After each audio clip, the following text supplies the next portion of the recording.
Hello again, this is James with El Paso English Cafe. I've got several videos taking care of vowel sounds if you need to improve the way you like to say different vowel sounds in American English. Go ahead and look for those. Right now I'd like to take up some consonant sounds, and perhaps the trickiest consonant in English is the letter T. Okay, letter T perhaps seems simple to you. Many languages include a letter T and a sound T.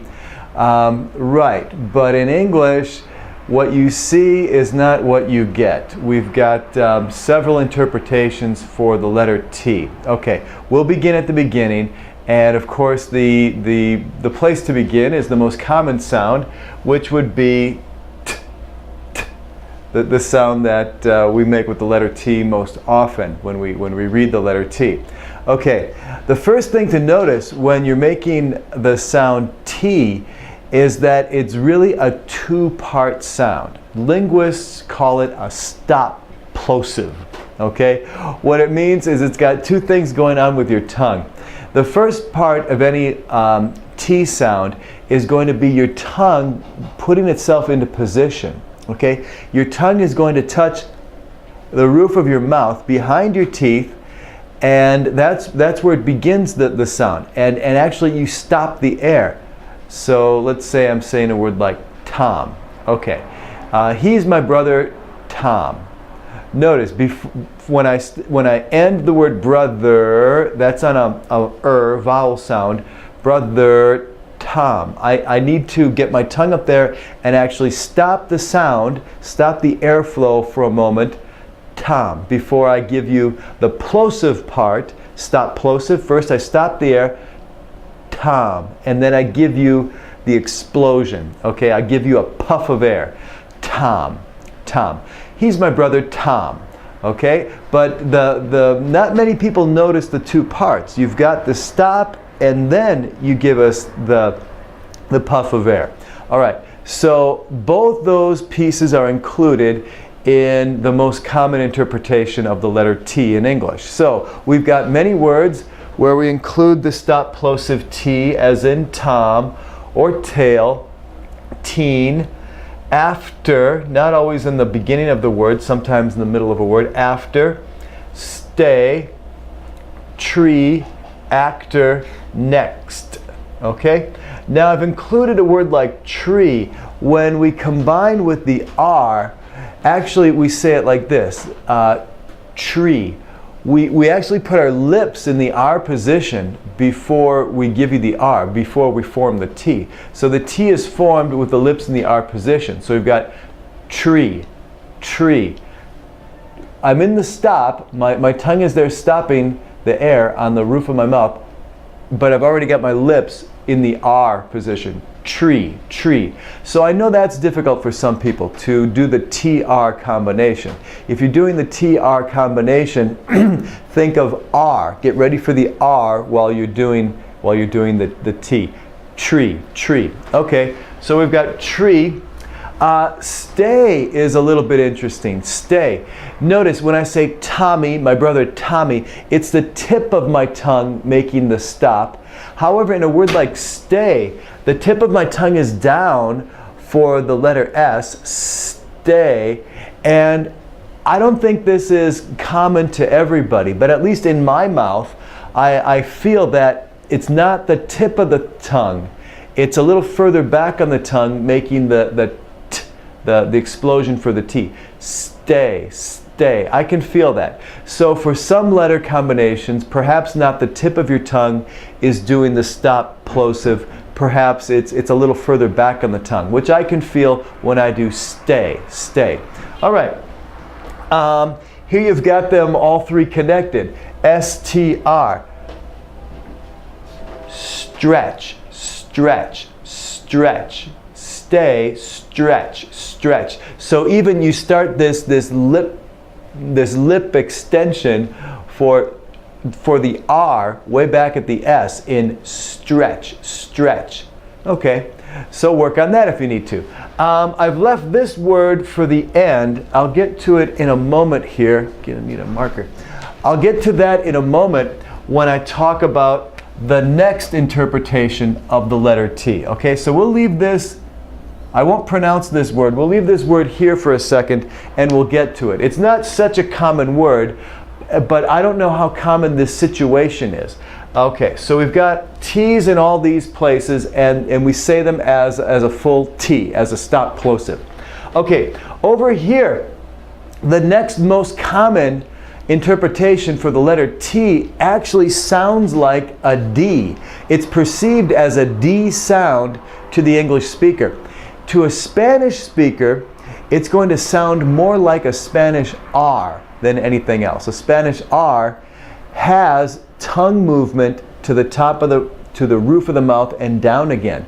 So it's very similar to what a Spanish speaker does to form the letter R in Spanish, or for an English speaker, it's perceived as the letter D, the letter D. Now, I don't know if you've done the letter D. The letter D in English is actually formed back in the mouth where we form the N. If you say the word and, you put your tongue behind the teeth and the D comes out. It's another plosive. You make a D, a puff of air. So and. Okay, now let's look at a T.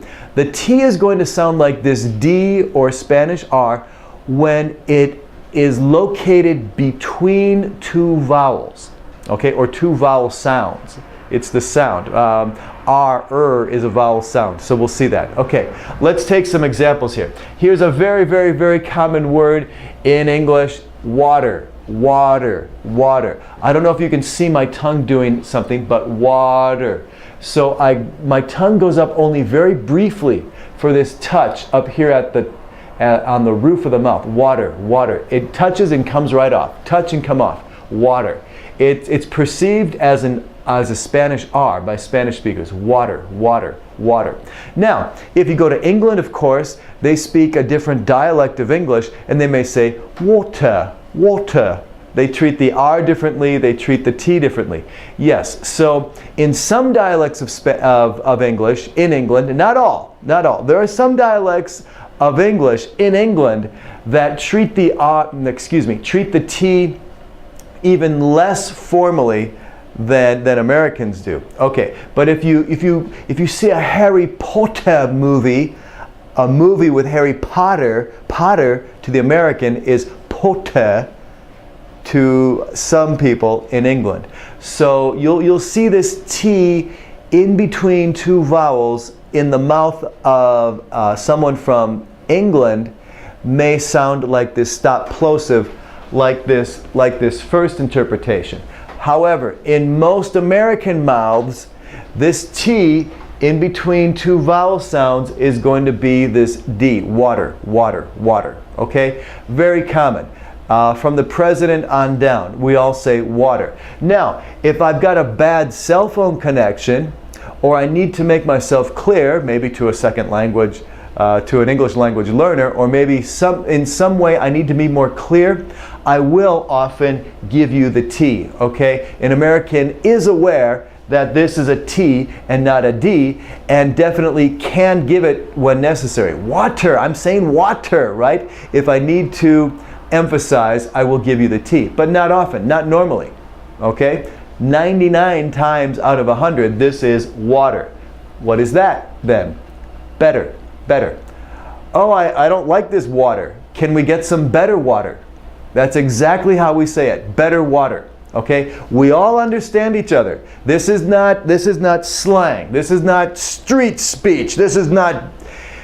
It's exactly the way we speak. Okay, so in formal situations or not formal situations. Okay, so what I'm giving you is what the Americans do all the time, except maybe 1% when you need some special emphasis. Okay, so here we've got water, better, quarter.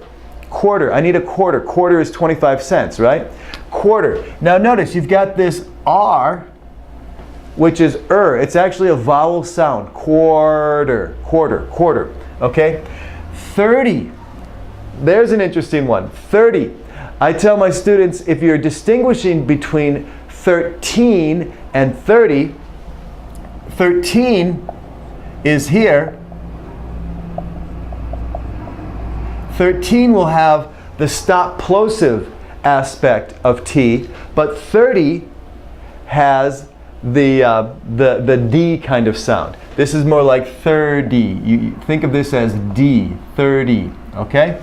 And you will have less difficulty making yourself understood if you say 30 for this, but here you say 13, and you give the T clearly as a stop plosive. Okay, here we go. This is city.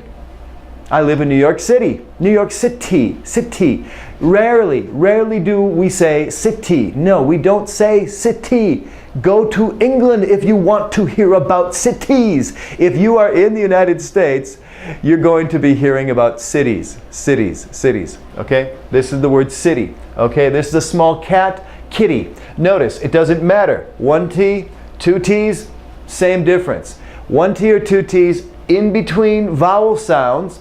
Yeah, notice, Y, is Y a vowel? Well, it represents a vowel sound here. Kitty, city. All right, now even in these situations, the vowel sounds here are in the same word, but here the vowel sounds are in separate words. But we still render this as this D kind of sound, okay? This phrase, or this sentence, it's a imperative sentence, would be put it on, put it on, put it on, put it on. It's not put it on, except if I'm trying to be very clear or emphasizing put it on, okay? So perhaps, but normal speech, it's going to be put it on, put it on, put it on already, get it, put it on, come on, put it on. Okay, and then, so what the situation is this. We have a vowel sound here, a vowel sound here. This is rendered as D. Now we have a vowel sound here and a vowel sound here. This is rendered as D, okay? Both of these T's become this D sound. Okay, then here we've got something else. This is going to be rendered a D as well. What are you doing? What are you doing? What are you doing? What are you doing? It almost sounds like water. What are you doing, right? There it is. What are you doing? Here's a vowel sound, here's a vowel sound. This T is rendered as a D. Okay, let me go back now and look at this word right here. Interesting word. This word is portend. Okay, not that common, but there may be more examples that I'm not aware of, or there may be exceptions to this situation. Now I told you, here's a vowel sound, here's a vowel sound, so this is rendered D. However, in portend, it's rendered as a stop plosive. It's rendered as a normal T. Okay, why is that? I'll tell you why. Portend. This T right here begins an accented syllable. This is where the emphasis in portend, right? There is more emphasis in this syllable than this first one. So that's a situation.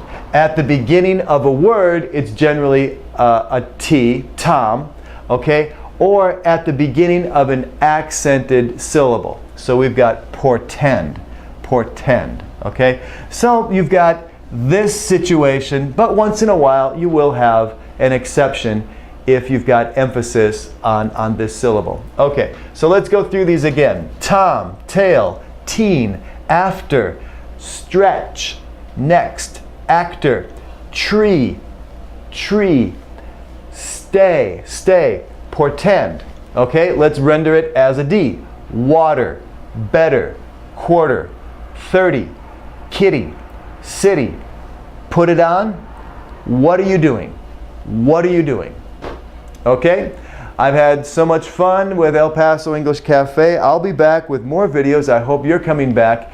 And, oh, what was my title here? 9 flavors of tea.